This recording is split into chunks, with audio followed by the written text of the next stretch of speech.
하나님 인사 나누시겠습니다. 주님 안에서 사랑하며 축복합니다. 다시 한번 인사 나누시겠습니다. 소금과 빛이 되어 하나님의 자녀답게 살아갑시다. 하나님의 자녀답게 살아갑시다. 아멘. 한국 리서치에서 설문조사를 했습니다. 2021년 한국 종교 인구 현황과 또한 종교 활동에 대한 설문조사 결과를 발표했는데, 조사 결과 우리나라 전체 인구 20%가 기독교를 믿고 있었고, 또한 17%는 불교를 믿고 있었고, 또한 11%는 천주교를 믿고 있다는 것입니다. 그리고 기타 종교로 2% 다른 종교를 믿는다는 것입니다. 반면 전체 인구의 50%는 믿는 종교가 없다, 이렇게 응답한 것으로 나타났습니다. 또 하나의 설문조사를 했는데, 천주교, 불교, 개신교, 원불교, 이슬람교 이 5개 종교 가운데 호감도를 조사했는데, 천주교가 50.7점으로 1위를 하였고, 불교가 50.4점으로 2위를 했습니다. 타 종교에 비해서 상대적으로 높은 반면 우리 기독교, 개신교의 호감도는 31.6점이라는 것이죠. 물론 2020년도에는 그 호감도가 28%밖에 되지 않았습니다. 그래서 조금 상승했죠. 이 조사 결과를 놓고 보면 기독교가, 한국 교회가 가장 많이 있음에도 불구하고, 많은 성도들을 보유하고 있음에도 불구하고 사람들에게 희망으로 여겨지지 않는다는 것이 문제인 것입니다. 이 문제는 교회 문제이고 또 우리 성도들의 문제이기도 합니다. 우리 함께 이것을 고민해야 할 것입니다. 그런데 처음부터 그랬는가? 처음에는 그러지 아니했습니다. 처음에 교회가 들어와서, 또한 예수 믿는 사람들이 있을 때에 교회와 성도들은 오히려 민족의 희망으로 다가왔습니다. 1884년에 우리나라에 기독교가 들어온 이후에 1919년 3월 1일 3.1절 운동이 일어날 무렵에 한국 기독교 인구는 온 국민의 1.2%, 1.5%밖에 되지 않았습니다. 약 20만 명에 불과하였습니다. 그런데 이렇게 미약한 인구 가운데 민족 대표 33인 중에서 기독교인이 16명이었습니다. 비록 적은 숫자이지만 초창기 기독교는 나라를 지키고자, 또 민족을 살리고자, 또 민생 경제와 또한 무엇보다도 교육과 또한 의료에 지대한 공헌을 하였고, 이러한 기독교인들의 헌신과 수고를 통해서 일제강점기 36년 동안, 또한 6.25를 통해서 대한민국이 국권이 세워지는 데 있어서 우리 기독교인들이 큰 공헌을 했습니다. 그런데 지금 이 기독교의 모습은 어떠한 모습입니까? 코로나로 인해서 잘못된 방역을 통해서 교회가 많은 욕을 받았습니다. 또한 신천지로 인해서 또 이 교회도 함께 욕을 먹었습니다. 그리고 목회자의 이 부도덕성을 통해서 이 기독교 혐오는 더 커졌고 또한 더 깊어진 것이 현실인 것입니다. 그래서 우리 기독교를 기독교라 부르지 않고 개독교다, 이렇게 말하고 있습니다. 과연 어디에서부터 잘못되었습니까? 요한계시록에 보면은 7교회가 나오는데 그 교회 중에서 에베소 교회가 나오는데 우리 주님께서 에베소 교회를 책망하십니다. 어떻게 책망하십니까? 요한계시록 2장 4절에서 5절 말씀해 보니까 이런 말씀이 있습니다. 요한계시록 2장 4절 5절 같이 한번 읽겠습니다. 그러나 너는 책망할 것이 있나니 너희 처음 사랑을 버렸느니라. 그러므로 어디서 떨어졌는지를 생각하고 회개하여 처음 행위를 가지라. 만일 그리하지 아니하면 내가 내게 가서 내 촛대를 그 자리에서 옮기리라. 아멘. 어디서 떨어졌는지 생각하고 회개하고 처음 행위를 가지라고 말씀했습니다. 우리 기독교가 어디에서 잘못됐는지 생각하고 또한 회개해서 처음 신뢰를 받았던 그 행위를 회복하는 것이 급선무인 것입니다. 여러분, TV 프로그램 중에서 강철 부대라는 프로그램이 있습니다. 저도 그것을 가끔 보는데 정말 우리나라 군대 중에서 최고라고 하는 최정예 특수부대 출신으로서 이 군에서 제대한 예비역들이 팀을 이루어서 각 부대의 명예를 걸고 싸우는 서바이벌 프로그램인 것이죠. 이 프로그램을 보면서 그들은 비록 군에서 제대했지만 이 정신 상태는 매우 훌륭합니다. 한마디로 이 군인 정신이 살아 있습니다.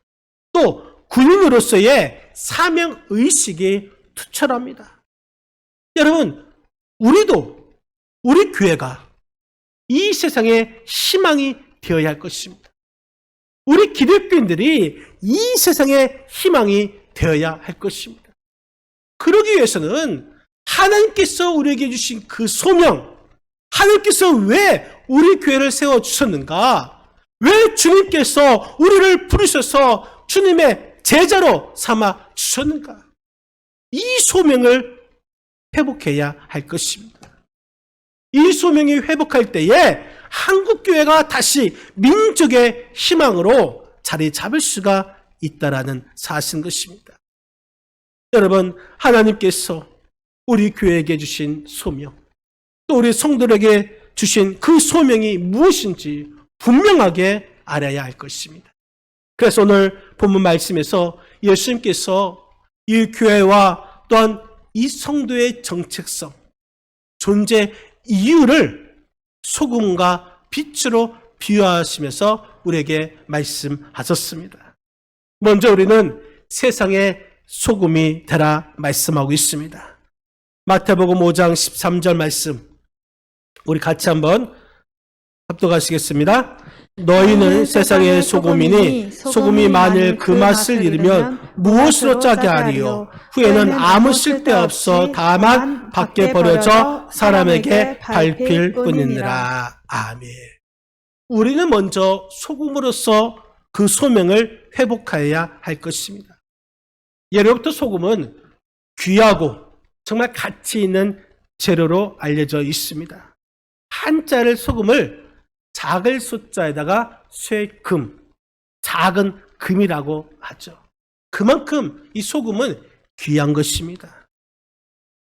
이 월급, 봉급을 영어로 셀러리라고 말합니다. 그래서 월급 받는 그 직장인들을 셀러리맨이라고 부르죠. 그런데 이 셀러리라는 그 말이 어원이 이 소금에서부터 나왔습니다.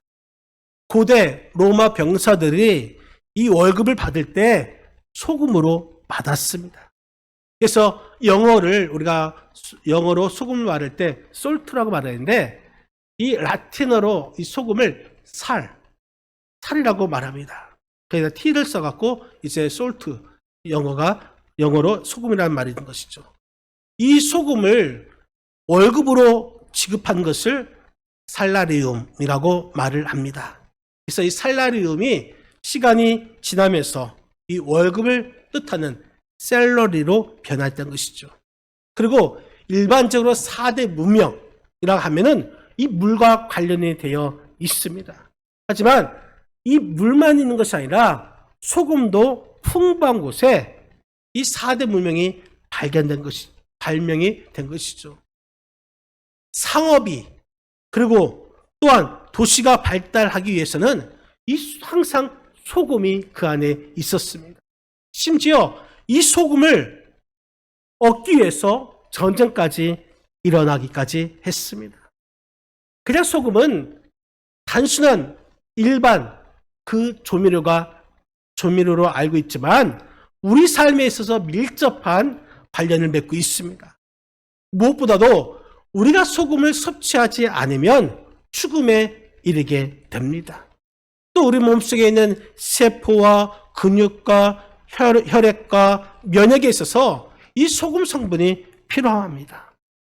우리가 이 소금이 부족할 때에 기운이 빠지고 또한 피로해지고 또한 불안한 증상까지 생기게 됩니다. 그런데 이 소금은 사람뿐만 아니라 이 짐승들에게도 없어서는 안 되는 절대적인 존재가 바로 소금인 것이죠. 오늘 말씀에서 우리는 이 소금 같은 존재로 살아가야 한다고 말씀하고 있습니다. 이 소금은 우리가 크게 두 가지 역할을 하고 있습니다. 소금은 먼저 방부제 역할을 합니다. 부패하는 것을 막고 또 오랫동안 보존하게 하는 것이죠. 그래서 예전부터 지금까지 그 소금은 고기를 재울 때나 또한 생선을 재울 때 사용합니다. 오랫동안 먹기 위한 것이죠. 썩는 것을 방지하기 위해서 소금으로 절여 놓습니다. 또한 바닷물에 이 소금이 3%밖에 포함되지 않습니다. 그럼에도 불구하고 그 3%의 소금으로 인해서 바닷물이 썩지 않고 건강한 바다로 유지되는 것이죠. 이처럼 우리를 또 신앙인으로서 무엇보다도 이 세상에 소금으로서 부패를 막는 또 부패를 방지하는 그런 존재가 되어야 할 것입니다. 이 세상에 속한 공동체에 우리 믿는 사람들이 들어가서 그 공동체가 건강하게 유지되어야 하는 것입니다. 그런데 공동체가 썩어져 있다라는 것, 그 안에 있는 신앙인들이 소금 같은 존재로 살지 않기 때문에 그 공동체가 썩어져 있는 것입니다. 그렇기 때문에 우리는 소금으로서 정말 부패를 막고 또 오랫동안 보존할 수 있는 그러한 방부제 역할을 감당하는 저와 여러분의 삶이 되어야 하는 줄 여러분 믿으시기를 바랍니다. 또한 소금은 맛을 내는 역할을 합니다. 이 음식에 소금이 들어가면 그 음식의 제맛을 내도록 도와줍니다. 떡에도 이 소금이 들어감을 통해서 떡 맛을 내게 하고 또한 고기에 소금이 들어감을 통해서 고기 맛을 내게 하고 김치에 소금이 들어감을 통해서 김치 맛을 내는 역할을 하는 것이 바로 소금인 것입니다. 소금은 맛을 내는 것입니다. 모든 음식에 적당한 소금이 들어가야지 제맛을 낼 수가 있습니다. 우리 그리스도인들도 마찬가지인 것입니다. 우리는 이 세상의 소금이 되어서 이 세상이 정말 살맛 나는 그런 세상으로 만들라는 그런 소명을 우리에게 주신 것입니다. 가끔 우리가 뉴스나 또한 기사를 보면은 미담 또 감동되는 그러한 일을 볼 때가 있습니다. 그것을 보면서 세상 사람들은 그래 아직까지 이 세상은 살만한 세상이다 이렇게 말합니다. 그런데 저는 한 가지 더 봅니다. 그 사람은 정말 그리스도인인가? 만약 그 사람이 그리스도인이면 괜히 뿌듯합니다. 나도 그러한 기회가 되면 저런 일을 해야지. 여러분, 예수 믿는 우리 때문에 살만하는 세상, 그런 세상이 바로 이 소금의 사명인 것입니다. 본문에서 세상의 소금이라고 말을 했습니다. 세상이 우리를 맛보고 인정을 해 주어야 하는 것이죠. 그래서 세상 사람들이 저 사람은 정말 그리스도인이야. 정말 정직해. 정말 성실해. 정말 깨끗한 사람이다. 이렇게 인정하는 순간 소금의 맛을 낸 것입니다. 그런데 맛을 잃어버리면 조롱받습니다. 다만 발에 밟힐 뿐인 것이죠. 버림받습니다. 오래전 어느 기자가 이 신문에 박스 기사를 썼습니다. 그런데 그 기사 내용이 충격적인 것입니다. 어느 기자가 재래시장을 지나가는데 이 평수에 안면이 있는 아주머니가 이 작은 가판대 위에 나무를 놓고 나무를 파는 그런 장사를 하고 있었습니다. 그런데 이 기자가 갈 때에 방금 지나가는 나무를 사서 가고 있는 아주머니를 손가락으로 가리키면서 저 사람은 교회 다니는데도 착하다. 교회 다니는데 착하다가 아니라 다니는 데도 착하다는 것입니다. 평소에 예수 믿는 사람들이 얼마나 인색하게, 얼마나 얕게 살았으면 그런 말을 듣겠습니까? 그리스도인들은 이 세상 사람들에게 좀 후하게 살아야 할 것입니다. 좀 손해를 보더라도 인색하지 않으며 살아가야 할 것입니다. 그러면 이 세상 사람들부터 인정받고 또한 칭찬받는 사람이 되는 것이죠.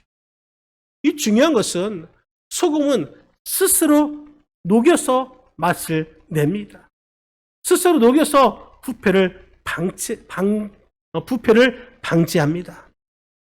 아무런 소금의 형체가 없습니다. 그냥 스스로 녹아서 형체 없이 사라짐을 통해서 소금의 자기 역할을 감당하는 것입니다. 여러분, 바라기는 여러분들이 그리스도인으로서 희생함을 통해서 녹아지는 소금처럼 우리도 하나님의 나라와 하나님의 그 의를 위해서 스스로 헌신하고 스스로 녹아지는 우리 교회와 또한 여러분들이 되어서 이 세상에 희망을 주는 우리 교회와 그리스도인이 다 되시기를 주님의 이름으로 간절히 축원드립니다. 또한 너희는 세상의 빛이라 말씀했습니다. 마태복음 5장 14절에서 15절 말씀 같이 한번 읽겠습니다. 너희는 세상의 빛이라. 산 위에 있는 동네가 숨겨지지 못할 것이요 사람이 등불을 켜서 말 아래에 두지 아니하고 등경 위에 두나니 이러므로 집안 모든 사람에게 비추느니라. 아멘. 우리 주님은 빛으로서의 소명을 회복해야 된다 말씀하시면서 세상의 빛이다 이렇게 말씀해 주셨습니다.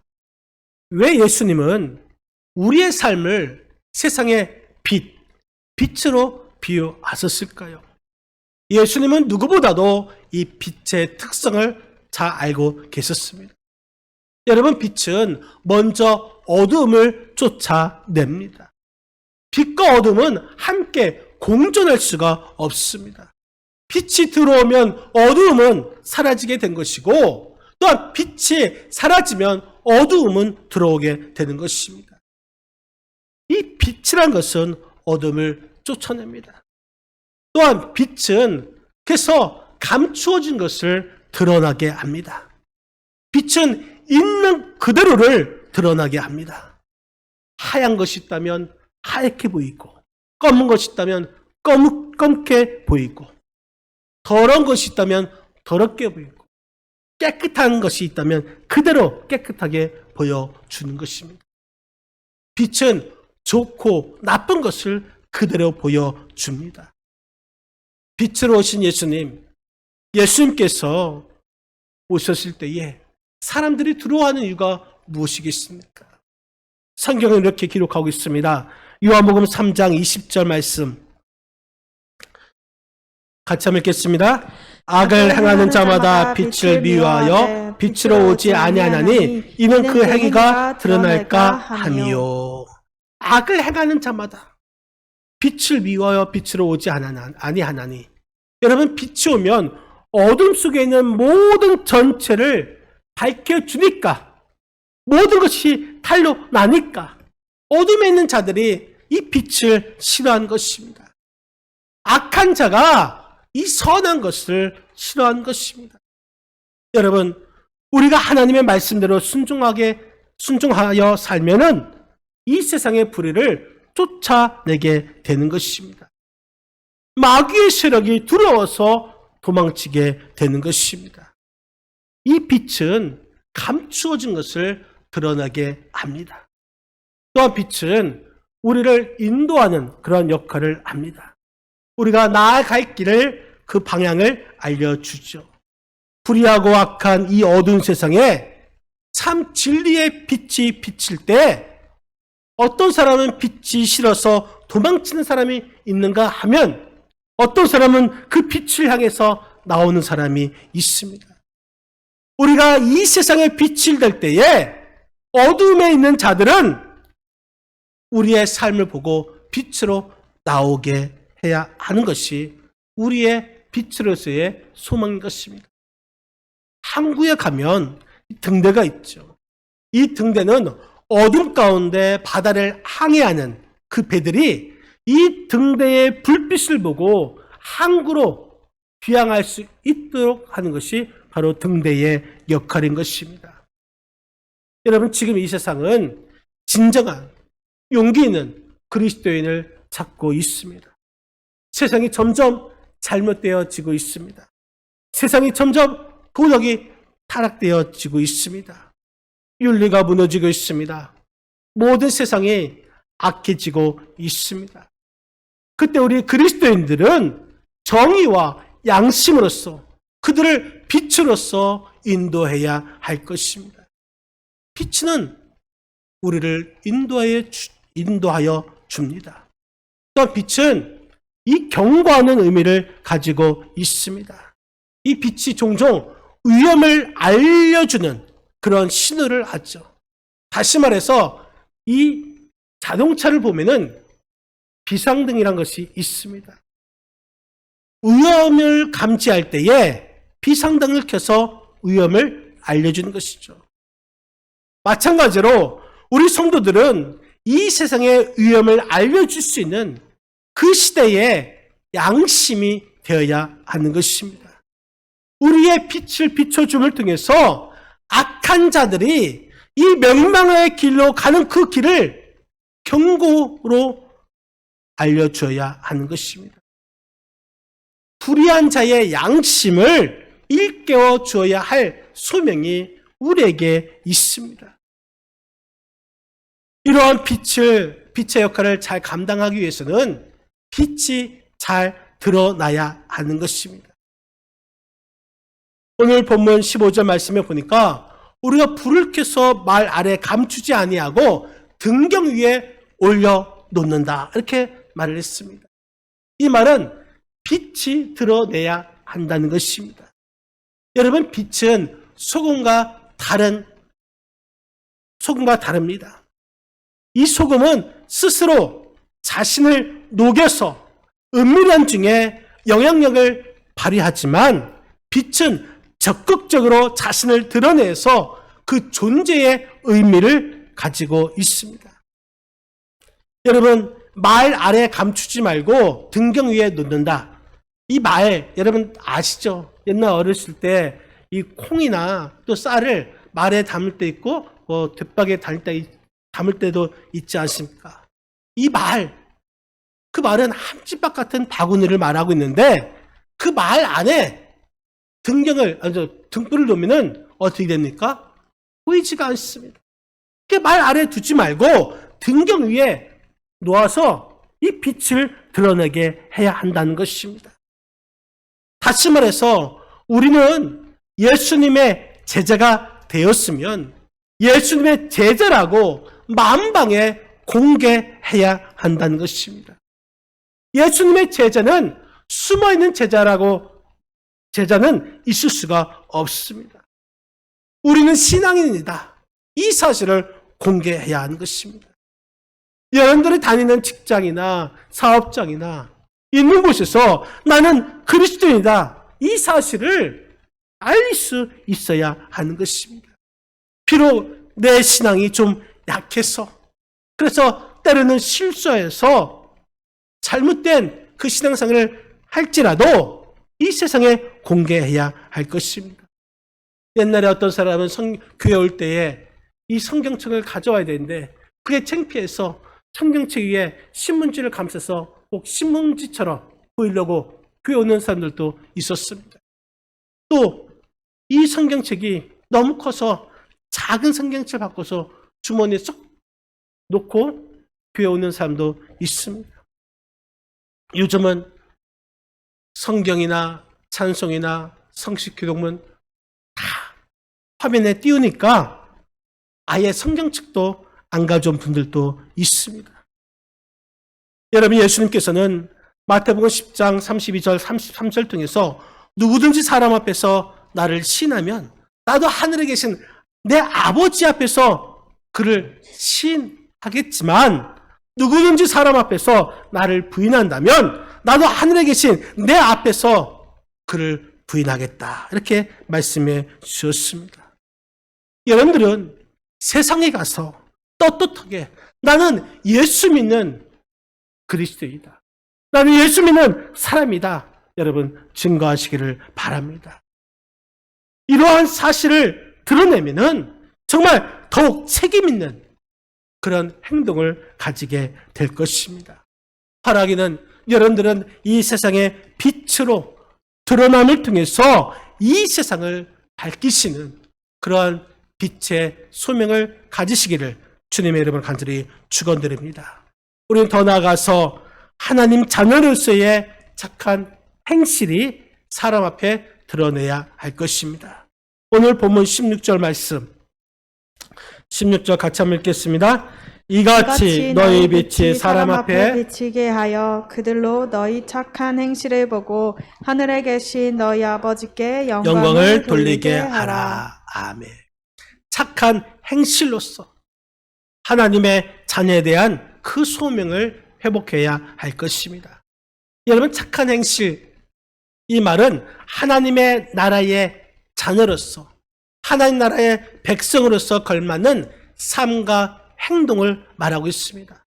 이러한 삶은 이제 그 뒤에 나오는 마태복음 5장 38절에서 48절에는 말씀처럼 속옷을 가지고자 하는 자에게 겉옷을 주고 오리를 함께 같이 가고자 하는 자에게 심리를 동행하고 또 너의 원수를 사랑하고 또한 나를 핍박하는 자를 위해서 기도해 주는 그러한 삶과 행동이 바로 착한 행실이라는 삶인 것입니다. 이런 것들을 통해서 여러분 자기의 의를 드러내는 것이 아니라 하나님께 영광을 돌리라 이렇게 말씀하고 있습니다. 사람들은 누구나 자기 생각이 옳다고 말합니다. 자기 뜻이 옳다고 생각합니다. 그래서 그것만을 고집하고 있습니다. 그래서 기도할 때도 주님 뜻대로 하옵소서가 아니라 내 뜻대로 하옵소서 이런 기도를 하고 있습니다.